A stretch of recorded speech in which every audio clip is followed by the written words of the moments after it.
Hello, this is Reggie Banks with Examiner.com, and I'm standing here this evening with Sarah Sutherland, who is going to be going up to Las Vegas for the World Beauty Fitness and what was the last fashion show.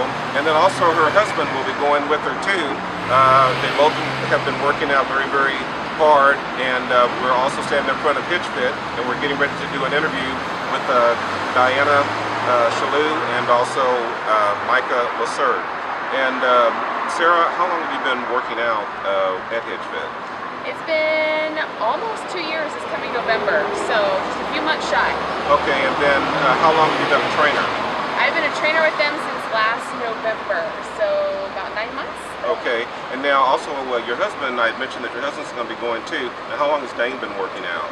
He has been working out about the same time frame, but he didn't start working out at Hitch Fit as soon as I did, so he's only been working out at Hitch Fit now for probably the last year or so. Okay. Well, I tell you what, we're going to go in ahead, and I know you've got clients to go in and take care of, and then we're going to team and wife team, and we look forward to hearing more about you. Okay, and good luck and congratulations in Las Vegas. Thank you. Good evening. I'm Reggie Banks with Examiner.com, and this evening we have Diana Chaloux-LaCerte and then also Micah LaCerte. Did I say that correctly? Yeah, Micah LaCerte and Diana. Yeah. Okay, oh, and Diana. Yeah. Okay. I'm just wondering, there is a guy here that is a reporter at KCTV5, Mike Chaloux. Eric. Eric Chaloux. Yeah. Is he by chance any relation? He is. I've talked to him about it before. It's like he's from Boston area, and I'm from New England, so I'm pretty much related to every Chaloux that's there. So Yeah, there's a roundabout way. Some way. Somehow he's like a cousin. Yeah, I was gonna say because that's kind of a unique name. Yeah. And then as you mentioned, you're more from the East Coast, and what took you from the East Coast to get you started in San Antonio, which is a very beautiful area? Well, I grew up in Vermont. I went to college in Vermont, and then right after college, I just always enjoyed traveling. So I started moving around. I actually lived in Park City, Utah for 3 years before, right after college, and then I got a job on a cruise ship for a year, and I was the fitness director there. And then when I got off the cruise ship, I went to San Antonio. I have family there. My older sister lives there, and it was just, I'd never lived in Texas before, so she said, "Come live here now." So I said, "Okay, I've never been there." Yeah, lots of good food there. Yeah, lots of good food. But that's where I started getting into the competition side of fitness, and I lived down there for 4 years, and then I met Micah, and it was pretty much, I think when we met, it was love at first sight. And I actually moved here about 2 months after I met him, because I kind of knew that he was the one. He was the one. It was it. So Yeah. So and then now, Micah, you've always been here in Kansas City. A majority of my life, I've been here in Kansas City. I was born in Olathe and then moved around a little bit growing up, but I came back here, graduated from Pittsburgh State. And Micah, you said that you were here, you were born here pretty much in Olathe, Kansas. Yes. And then you both got together, and then you started Hitch Fit here at 3036? Gillum Road. Gillum Road. Yeah, Okay. yeah. I wanted to stay in Kansas City. Kansas City is one of the most, out of shape, most obese cities in the nation, and it's always been my passion to help Kansas City. So when she moved here, she fell in love with this city, and we're on the same page with trying to help Kansas City. Okay, well, great. Well, as a matter of fact, you have a trainer here, and her name is Sarah Sutherland, and I just got a chance to talk with her a little bit out in front of the building before she goes to meet with her client.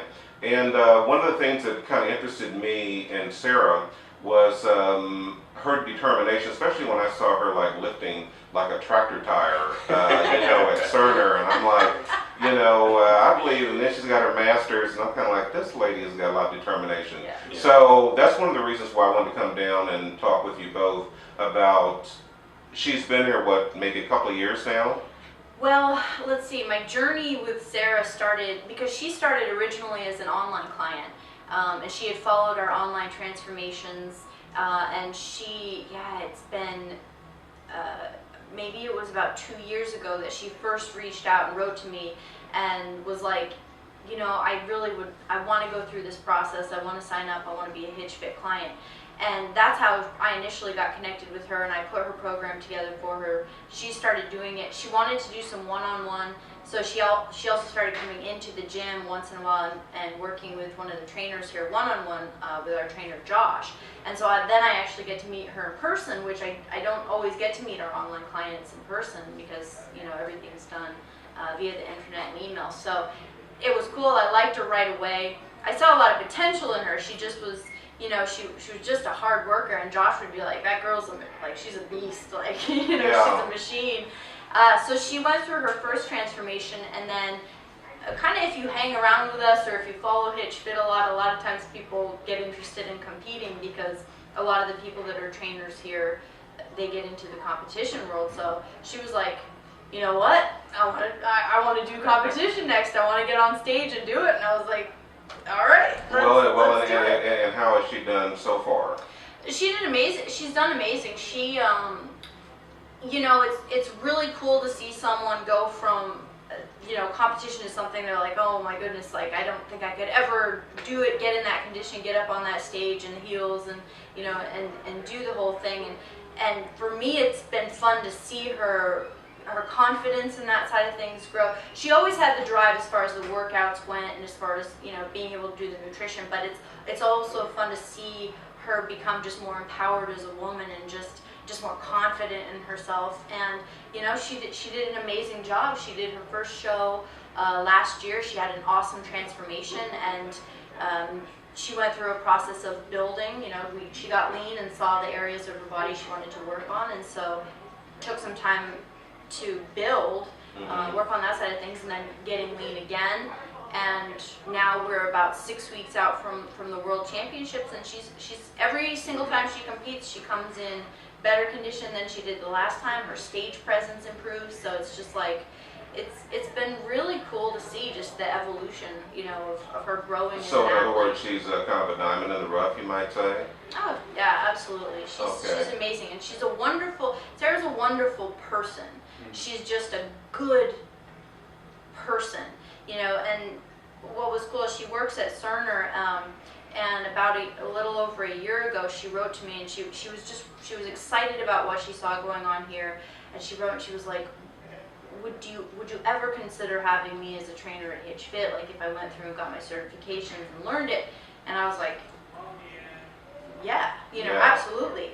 You know, we've found that some of the best trainers are people that have gone through the transformation process. They understand what Hitch Fit is about, and they love the world of fitness. It becomes so much of their lifestyle that they want to live it every day, and that's what happened with her.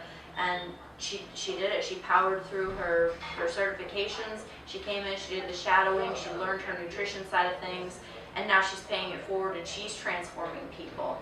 Well, and that's another thing too, that I've been around the block 2 or 3 times, and that's one of the things too that I also noticed about Sarah too, is that I you know, noticed that she definitely has a very good heart. Yeah. And so which is one of the reasons I wanted to go on ahead and also do a little bit more research into the bodybuilding aspect. And I noticed that you've mentioned transformation 3 or 4 times now, and also I've noticed that you've mentioned lean. Yeah. Now, as I mentioned to you earlier, I go back to the days of Corey Everson, which was Miss Olympia. Now, it used to be called, it used at that time when they were going to the championship roles, it would be, you would be getting cut up. Now, is lean the same terminology for cut up now? It is, but nowadays back then it was pretty much the only category available for women was bodybuilding. And now the sport has evolved and it's opened it up to a lot of different body types. So now there's bikini model, there's fitness model, there's figure, and then there's still bodybuilding within some organizations. So it's different levels of leanness. Sarah competes in bikini model and fitness model categories. So she's not trying to get as, they still get very lean. We shoot for a very low, into about the low teens, anywhere from a 10 to 13% body fat range for someone competing in fitness model. Bikini model could be a little bit higher, but they're not shooting for the single digit body fat percentages like they would as bodybuilders. So it's a little bit different. It's much more of engage the mainstream public a little bit more. It's almost a beauty pageant as well as a fitness pageant kind of combined into one. So there's that's what I kind of noticed about it as I was up on your website and read a few of those things. Now, Micah, now I do know too that her husband has been working out, and now he's also going to be going. Okay, and Micah, we were just talking about Sarah's husband. Could you give me a little bit of information of what it's going to be like for the male to enter the WBFF coming up here in August? So we have a couple different categories on the male side. We have male fitness model, male muscle model, and then the bodybuilding. He's going to do the male fitness model. So he's been on stage a few times now. I actually worked with him online. He also works in person here now. WBFF and that fitness model stage is just, it's electric. There's a lot of energy. It's like a concert mixed with, you know, fitness all in one. And they just, you know, a lot of music, a lot of energy, and a lot of muscle. You know, and so Dane's going to get up there and he's going to get in the best condition he can and just show the world what he has. What he has. Yeah. And now, I understand that he's a little bit newer to this than Sarah, right? And Sarah, so, yes. Yeah, so it's something like that. She's been kind of on the competition side maybe a year or 2 years longer. The Kansas City show last May. Okay. So about a year. They have about a year difference between the two of them as far as competing. Okay, now one other thing before we close out this evening, I'd like to ask you both, I can see that with the pictures behind you, you've got a lot of before and afters of a lot of people that have come through and has done your transformation, not only physically here working out, but also online, and I'm assuming online and where they could work out wherever they are through your guidance and instruction. Is that the way that works?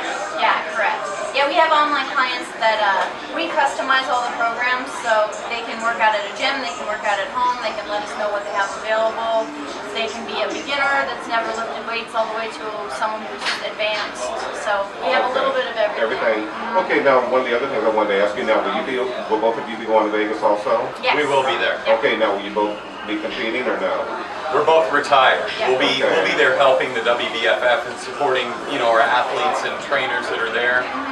But we are off stage. Okay. Yeah. Now, one other thing, do you have any upcoming events that will be coming up after WBFF or during that period of time? We just hosted our event. That's always in May.